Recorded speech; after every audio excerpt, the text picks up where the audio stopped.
Welcome into Conversations with Paul Brown. We are at the South Carolina Agricultural Museum in Pendleton, and Mary Kay Tilley is director. She is our guest, and we are going to talk about the history of this place and the fact that kids come here and they see stuff that they've maybe even read about in books, and in some cases they're seeing for the first time. I went to Clemson University. I went there for 4.5 years with a public history undergrad degree with a minor in education, and I graduated in December 2017. Even before I graduated, in my last semester at Clemson, my last fall semester, the museum brought me on part-time. I was an intern before then. I had to do an internship with my program. And so when they brought me on part-time, I graduated, and before I graduated, they decided to offer me a full-time job. Of course, I took it. I fell in love with this place. This place definitely has my heart. One of our favorite things that we studied a lot was on oral history. So going out into the fields and talking to people about their history. We did a lot of focus on mills during this program that I was in for the 2.5 years. And so we went and spoke to a lot of people who worked in mills. We went and spoke to a lot of female farmers who grew up managing their own farm. Were you surprised that there were that many women in agriculture who basically were driving the tractor? It wasn't necessarily surprising, but it was very empowering, to see them and see their passion for the farm and see them still going, still owning their farm, still working on it. Some of them, their husbands had already passed away, but they're still going for it.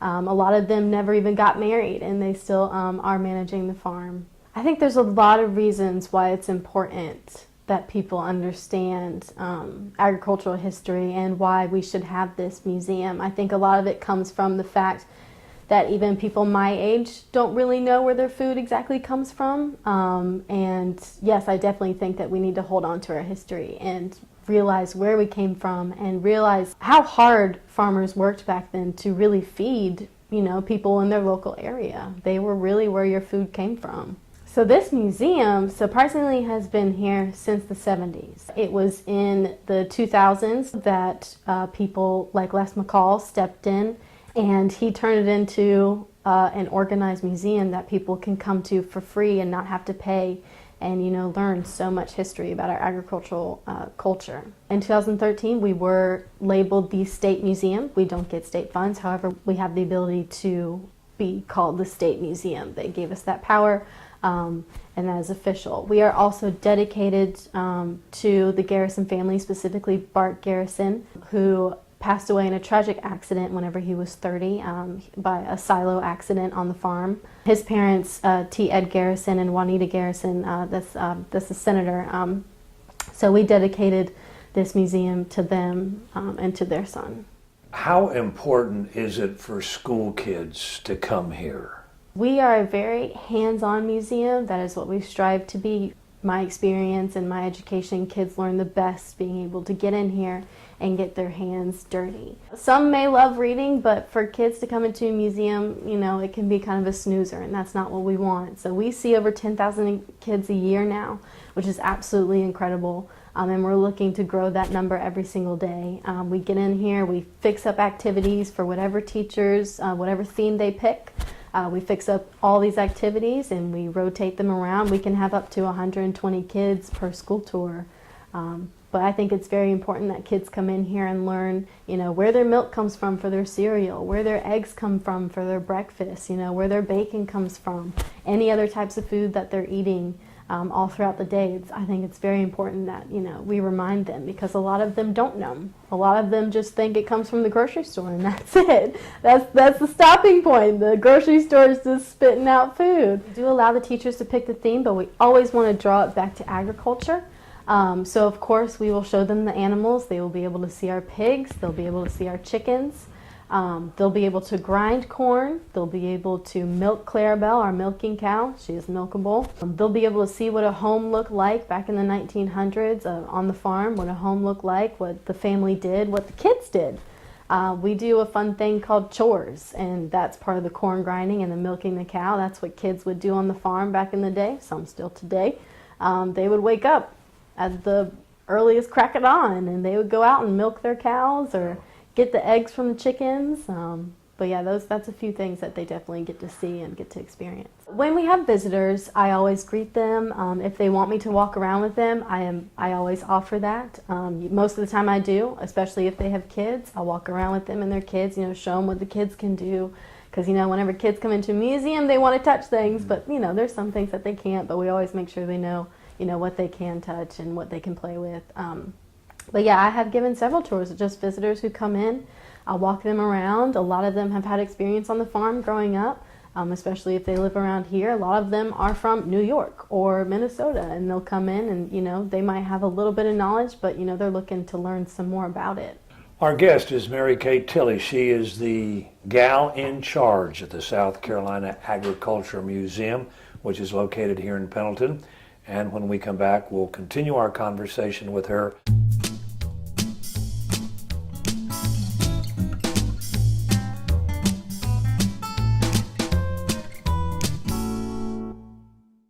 There's one event you have here at the museum that the public really gets into. Tell me about that.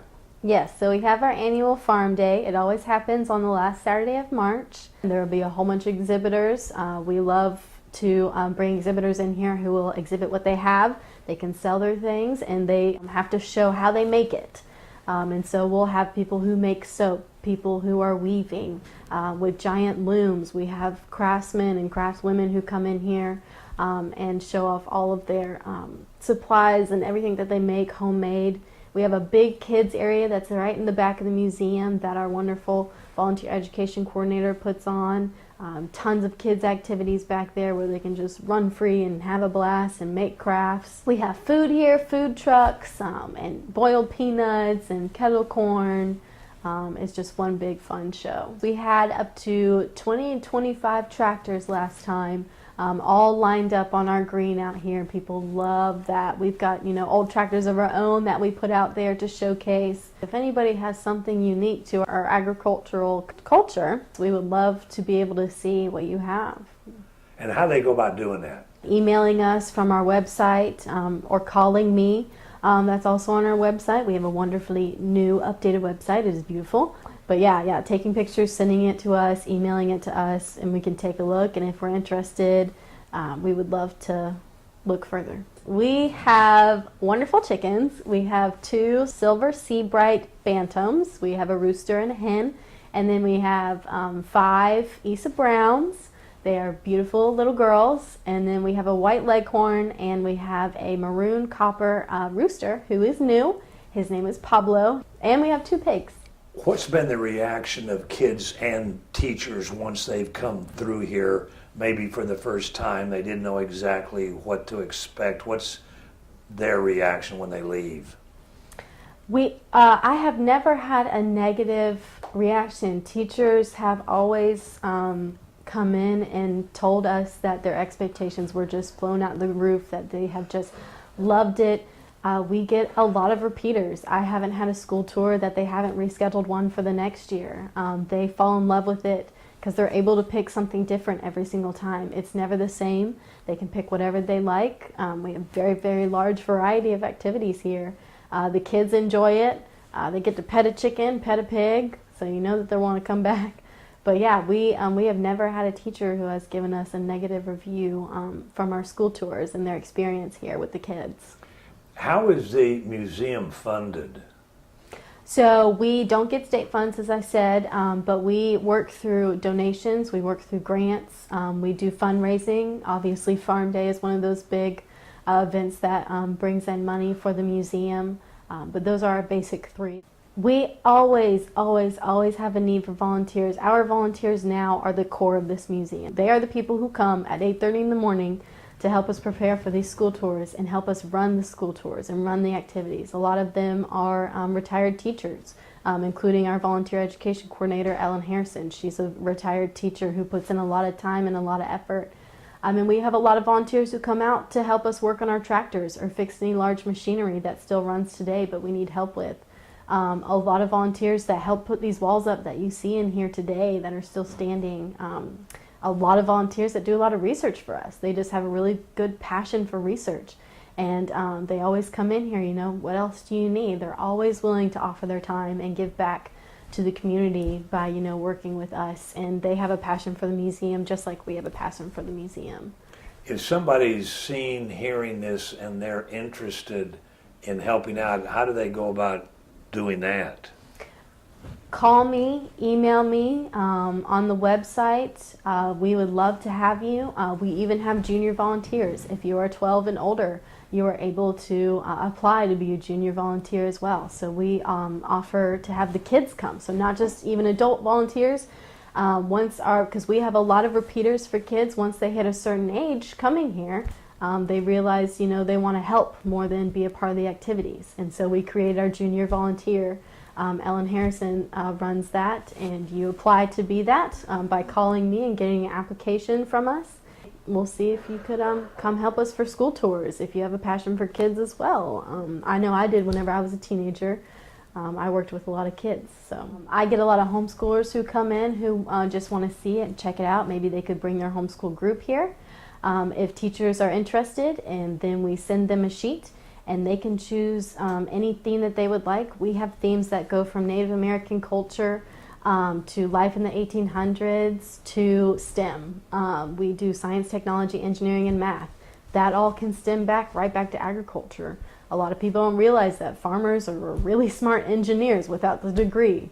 So yeah, we do anything and everything, honestly. I mean, we just added weather to it as well. So we've got a lot of weather things that you can do as a teacher to bring in your kids. We can talk about weather. In the future, I definitely want to grow our tours. I love getting more kids in here and getting all the schools involved, especially in the local area. I really want to get them all plugged into the museum. And let them know what kind of resources they have with us, with you know, teaching kids, being a part of the curriculum.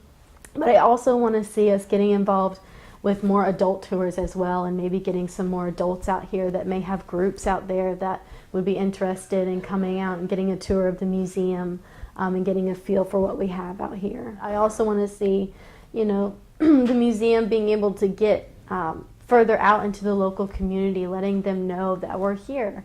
And that we're here to help serve the community and as well as, you know, educate with anything that they may need. Because people may not realize Anderson County does have a rich agricultural history. We're still the #1 beef producing. Yeah, we had a lot of cattle and a lot of animal activity up here, that's for sure. Because we have a lot of open land, and with a lot of open land, you can put a lot of animals on that. From time to time, you have exhibits at the museum. Mm-hmm. Currently, you have two new ones. Talk to me about them. Yes, so this is our second time really doing temporary exhibits. So temporary exhibit, we bring it in for a few months or a couple weeks, and then we'll put it down and put a replacement. So we have two going right now. One being the greatest farmers of South Carolina, and the other one being a wildlife exhibit of both pelts and skulls, which is also hands-on. There is a little game beside it that the kids can play. They can match the paw print to the animal. So they got pictures of the animal and then the paw print and description of the animal, and they can match it because we always want to be hands-on here. So right now our animal one going, it's got beautiful animals from a skunk to a red fox, a gray fox, a beaver, and a rabbit. We've got some of them laying on top so the kids can feel it and feel how soft it is and feel how interesting a beaver's pelt was, because, you know, they're waterproof, and feeling how soft the rabbit is. But yeah, those are the two that we have going on right now. Ellen Harrison is responsible for the Greatest Farmers of South Carolina one, and she's going to talk to y'all a little bit about that.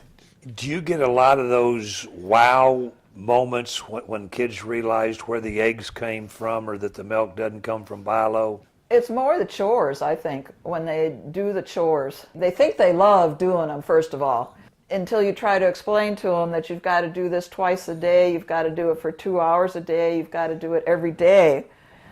And, you know, but for their short time, they love the chores and how that was done with hands or very basic, simple machines. We do some stuff with old eggs versus new eggs and how you can tell the difference and how the yolk is different. And then it's very obvious, and so they're kind of wild about stuff like that. Tell me about the exhibit and your involvement. What we're trying to do is increase foot traffic, and we're trying to get people to have a reason to come back. So with an exhibit that changes every 2 months, basically, then they can come back and at least look at the exhibit. This first one is on the history of farming, basically, in South Carolina. A little bit about our two most famous and oldest farmer societies, which would be the Charleston and Pendleton. And so it starts with that. Does a little bit about Clemson University and their tie to agriculture and how they started that school. And it starts back in the early 1700s with Eliza Lucas Pinkney, who's probably the better known of the farmers. Her bringing indigo into our state is why our flag is blue, in honor of her. Starts with her. Most of them are down in the Charleston area because in the late 1700s, early 1800s, that's really where everybody was living. But we do have a local man who made it, and that is Jesse Stribling. And he was a Pendleton farmer in the mid to late 1800s, and he is considered one of our greatest farmers. There's a section on woodburn, since it's just down the way, and especially when Augustine Smythe was there, which is in the late 1800s, early 1900s. It was a top-notch farm at that time. And so there's a lot of information about woodburn. So hopefully people would get interested in that and then help the foundation out by going to visit woodburn. And then the last section is about the southeastern section of the United States names a Farmer of the Year. And it's been going on for 30-something years. And South Carolina has had 3 that have made it. And so we have them featured. Just a little blurb about where they're located, what kind of stuff their farm is about. And then our other exhibit that we're adding is called the STEM Lab. And we finally got it open. And what we're doing there is when the big exhibit rotates, then the activities in the STEM Lab will change too. And they're all hands-on. So right now, kids or adults that have a kid at heart, you know, they can go in and they can make a ring toss toy, which was real popular with farm children. They can use a spectroscope to look at white light and see all the different colors that are really in white light. There's a pulley set up in there so that they can see how pulleys change force. Microscopes in there so they can learn the parts. I also have animal and plant cells set up on the microscopes so they can go through and see the different parts of the cells. And then the last section is all on electricity. So there's a generator in there, there's series circuits, parallel circuits, and just plain old testing your battery to see if it's got any juice left. So there's just a lot of hands-on stuff. And then that will change when our next exhibit comes in, which is the 1st of March. And that one I'm really excited about. It's the art of farming. And we've got some local artists, plus a gentleman from Anderson by the name of Frank Morris, who all his paintings are in our archives over at Hunter's Store. So people are going to exhibit their paintings that have to do with farming, and we'll have some written work about it. And then a lot of them will sell their paintings, so people can come in, and if there's something they like, they can, you know, go ahead and buy it, and the artist will be quite happy.